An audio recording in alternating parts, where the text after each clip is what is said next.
ಸ್ವಯಂ ಪ್ರೇರಣೆಯಿಂದ ನಾವು ಇಲ್ಲೇ ಉಳ್ಕೊಂಡು ಈ ದೇಶಕ್ಕೆ ನಾವು ಕಾಂಟ್ರಿಬ್ಯೂಟ್ ಮಾಡಬೇಕು ಅನ್ನೋದು ಇಂಪಾರ್ಟೆಂಟ್ ಆಗುತ್ತೆ ಸರ್.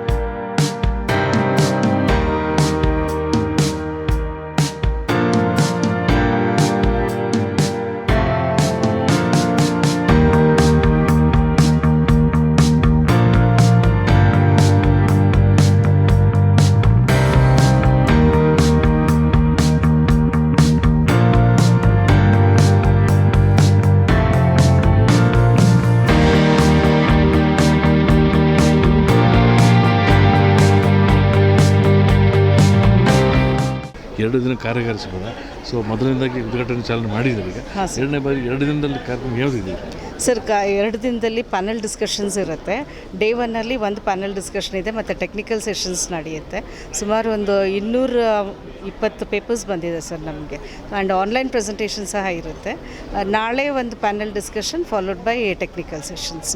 ಸ್ಟೂಡೆಂಟ್ಸ್ಗಳು ಭಾಗಿಯಾಗಬೇಕು ನಾಳೆಯಿಂದ ಸರ್. ಇವತ್ತು ಕೆಲವು ಸ್ಟೂಡೆಂಟ್ಸ್ ಪ್ರೆಸೆಂಟ್ ಮಾಡಿದ್ದಾರೆ, ಆನ್ಲೈನಲ್ಲೂ ಇದ್ದಾರೆ ಸರ್. ಇಲ್ಲಿ ಯೂನಿವರ್ಸಿಟಿ ಸ್ಟೂಡೆಂಟ್ಸು ಇದ್ದಾರೆ, ನಮ್ಮ affiliated college PG students papers present ಮಾಡ್ತಿದ್ದಾರೆ, ಜೊತೆಗೆ ರಿಸರ್ಚ್ ಸ್ಕಾಲರ್ಸು ಪ್ರೆಸೆಂಟ್ ಮಾಡ್ತಿದ್ದಾರೆ. ಇವತ್ತಿನ ಚರ್ಚಾಗೋಷ್ಠಿಯಲ್ಲಿ ಬದಲಾವಣೆ ನಿಟ್ಟಿನಲ್ಲಿ ಕಾರ್ಯಗಾರ ನಡೀತವೆ ಸರ್. ಬದಲಾವಣೆಗಳು ಆಗಬೇಕು. ಈಗ ತುಂಬ ಟೆಕ್ನಾಲಜಿಗೆ ತುಂಬ ಅಂಟ್ಕೊಂಡಿರೋ ಥರ ಆಗಿದ್ದಾರೆ ಎಲ್ಲ ಜನರು.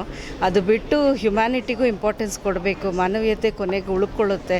ಅದಕ್ಕೋಸ್ಕರ ನಾವು ಯಾವ ರೀತಿಲಿ ವರ್ಕ್ ಮಾಡ್ಬೋದು ಟೆಕ್ನಾಲಜಿ ಜೊತೆಗೆ, ಅಥವಾ ಟೆಕ್ನಾಲಜಿಗೆ ಅದರದ್ದು ಮೇಲ್ಗೈ ಆಗಬಾರ್ದು, ಹ್ಯುಮ್ಯಾನಿಟಿ ಮೇಲ್ಗೈ ಇರಬೇಕು ಅನ್ನೋದೇ ನಮ್ಮ ವಿಚಾರ ಸಂಕಿರಣದ ಉದ್ದೇಶ ಸರ್. ತಂತ್ರಜ್ಞಾನ ತುಂಬ ಭಾಳ ಪ್ರಭಾವಕಾರಿ ಕೆಲಸ ಮಾಡ್ತಾರೆ. ಸೊ ಆ ವಿಚಾರಧಾರೆಗಳನ್ನ ಮನಮುಟ್ಟದಲ್ಲಿ ವಿದ್ಯಾರ್ಥಿಗಳಿಗೆ ಯಾವ ರೀತಿ ಹೇಳ ಬಯಸ್ತೀವಿ ಸರ್? ಈಗ ಟೆಕ್ನಾಲಜಿ ಬೇಕು ಇಲ್ಲ ಅಂತ ಹೇಳೋಕ್ಕಾಗಲ್ಲ. ನಾವು ಬೆಳೀತಾ ಇರೋ ಫೇಸ್ ಆಫ್ ಡೆವಲಪ್ಮೆಂಟ್ ನೋಡಿದಾಗ ಟೆಕ್ನಾಲಜಿ ಅನಿವಾರ್ಯ ಕೂಡ ಆಗುತ್ತೆ ನಮಗೆ. ಅದ್ರ ಜೊತೆಗೆ ನಾವು ಹ್ಯುಮ್ಯಾನಿಟಿನೂ ಬೆಳೆಸ್ಕೋಬೇಕಾಗುತ್ತೆ, ಅದನ್ನು ಉಳಿಸ್ಕೊಳ್ಬೇಕಾಗತ್ತೆ ಸರ್. ಈಗ ನಾವು ಯಂಗ್ ಜನ್ರೇಷನ್ಸ್ನ ತಗೊಂಡಾಗ ಜೆನ್ಝಿ ಅವ್ರ ಟೆಕ್ನಾಲಜಿಗೆ ತುಂಬ ಇಂಪಾರ್ಟೆನ್ಸ್ ಕೊಡ್ತಾರೆ, ಹ್ಯುಮ್ಯಾನಿಟೀಸ್ಗೆ ಅಥವಾ ಹ್ಯೂಮನ್ ವ್ಯಾಲ್ಯೂಸ್ ಕಡೆಗೆ ಅವರಿಗೆ ಇಂಪಾರ್ಟೆನ್ಸ್ ಏನೂ ಇಲ್ಲ, ಅಥವಾ ಅದರ ಇಂಪಾರ್ಟೆನ್ಸ್ ಸಹ ಅವರಿಗೆ ಗೊತ್ತಿಲ್ಲ ಅನ್ನೋ ರೀತಿಲಿ ಆಗ್ತಾಯಿದೆ. ಸೊ ಅದನ್ನು ನಾವು ಮತ್ತೆ ಅವರಲ್ಲಿ ಮನವರಿಕೆ ಮಾಡಿಸಿ ಅದಕ್ಕೆ ಇಂಪಾರ್ಟೆನ್ಸ್ ಕೊಟ್ಟು ಅದನ್ನು ಸಹ ಬೆಳೆಸ್ಕೋಬೇಕಾಗುತ್ತೆ ಅಂತ ಹೇಳೋದಕ್ಕೆ ಇಷ್ಟಪಡ್ತೀನಿ ಸರ್. ಕೇಂದ್ರ ಸರ್ಕಾರ ರಾಜ್ಯ ಸರ್ಕಾರಕ್ಕೆ ಏನೋ ಪ್ರಸ್ತಾವನೆ ಮಾಡ್ತೀವಿ ಈ ವಿಚಾರದಲ್ಲಿ? ಖಂಡಿತ ಸರ್. ಈಗ ನಾವು ನಮ್ಮ ಕಾನ್ಫರೆನ್ಸ್ ಮೂಲಕ ಬರುವಂಥ ಟೆಕ್ನಿಕಲ್ ಪೇಪರ್ಸಲ್ಲಿ ಅಥವಾ ಇನೋವೇಟಿವ್ ಪೇಪರ್ಸನ್ನೆಲ್ಲ ತಗೊಂಡು ಅವರ ಕಾಂಟ್ರಿಬ್ಯೂಷನ್ ಮೂಲಕ ಒಂದು ಮಾಡೆಲನ್ನು ಡೆವಲಪ್ ಮಾಡಿ ನಾವು ಸರ್ಕಾರಕ್ಕೆ ಕೊಟ್ಟು ಅದನ್ನು ಎಜುಕೇಷನ್ ಸಿಸ್ಟಮಲ್ಲಿ ಅಡಾಪ್ಟ್ ಮಾಡಿಕೊಂಡಾಗ ಖಂಡಿತ ನಾವು ಈ ನಿಟ್ಟಿನಲ್ಲಿ ವರ್ಕ್ ಮಾಡ್ಬೋದು ಸರ್. ಹಲವು ವಿದ್ಯಾರ್ಥಿಗಳು ಬೇರೆ ದೇಶಕ್ಕೆ ಹೋಗೋಕ್ಕಿಂತ ನಮ್ಮ ದೇಶದ ತಂತ್ರಜ್ಞಾನ ಮಾಡಿ ಬಯಸ್ತೀರಾ ಈ ಚರ್ಚೆ? ಖಂಡಿತ ಸರ್, ಖಂಡಿತ. ಯಾಕಂದರೆ ಈಗ ನೀವು ಎಲ್ಲ ಪ್ರಪಂಚದಾದ್ಯಂತ ನೋಡಿದಾಗ ಭಾರತೀಯರದೇ ಮೇಲ್ಗೈ ಇದೆ ಟೆಕ್ನಾಲಜಿ ವಿಚಾರದಲ್ಲಿ.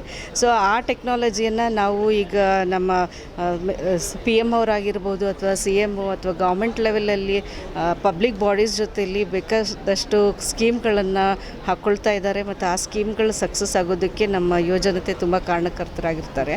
ಮತ್ತು ಅವರು ಸಹ ಇಲ್ಲೇ ಉಳ್ಕೋಬೇಕು. ನಾವು ಭಾರತೀಯರು ಸ್ವಯಂ ಪ್ರೇರಣೆಯಿಂದ ನಾವು ಇಲ್ಲೇ ಉಳ್ಕೊಂಡು ಈ ದೇಶಕ್ಕೆ ನಾವು ಕಾಂಟ್ರಿಬ್ಯೂಟ್ ಮಾಡಬೇಕು ಅನ್ನೋದು ಇಂಪಾರ್ಟೆಂಟ್ ಆಗುತ್ತೆ ಸರ್.